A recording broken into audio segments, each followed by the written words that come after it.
Donc, bonjour, je m'appelle Jean-Baptiste Villain, je suis chez Veltis depuis 2013. J'ai démarré en tant que stagiaire et progressivement j'ai occupé d'autres postes, manager, directeur, et aujourd'hui je suis en charge de la practice sport. Au sein de la practice sport, on travaille principalement pour des ligues et fédérations sportives, par exemple la Ligue nationale de rugby ou la Ligue de football professionnel. On travaille sur leurs problématiques data, leurs problématiques économiques, les problématiques statistiques, sur tout un tas de sujets assez variés. On travaille aussi pas mal avec les sociétés de course hippiques, donc France Gallo et Le Trot, sur l'optimisation du programme de course. Chez Veltis, quand on veut recruter, on cherche deux choses principales chez les collaborateurs. Il faut qu'ils allient deux casquettes. La première casquette, c'est une casquette plutôt technique sur la data, c'est-à-dire on a besoin de personnes qui savent bien coder, bien programmer, principalement R et Python, qui savent travailler avec les données, qui savent les manipuler, qui ont des bases solides en statistiques, en économétrie, en machine learning, en mathématiques, en optimisation, etc. Donc vraiment une première casquette vraiment d'expertise data qui va être fondamentale.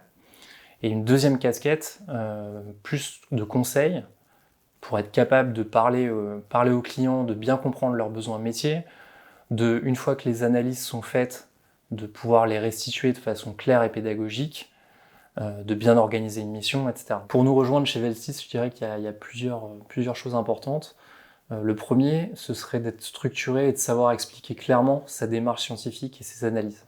C'est vraiment un point crucial. Le deuxième, c'est avoir un regard critique sur les analyses techniques, connaître les biais, les limitations et en avoir bien conscience. Il faut évidemment aussi une appétence pour le conseil, parce qu'on fait du conseil aux directions générales.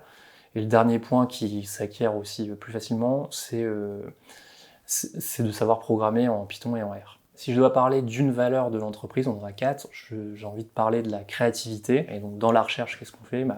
On est créatif, on trouve des solutions à des problèmes complexes. Ça se ressent aussi beaucoup dans notre façon de travailler sur l'émission. On a toujours envie de craquer les cas en proposant des solutions assez originales. Pour l'année à venir, je dirais qu'on a deux grands défis chez Veltis. Le premier, c'est de continuer à bien nous structurer. On est passé, moi quand je suis arrivé, on était 6. Aujourd'hui, une entreprise de plus de 50 personnes, donc forcément ça change les process, ça change la façon de s'organiser. Je dirais que ça, c'est le premier grand défi.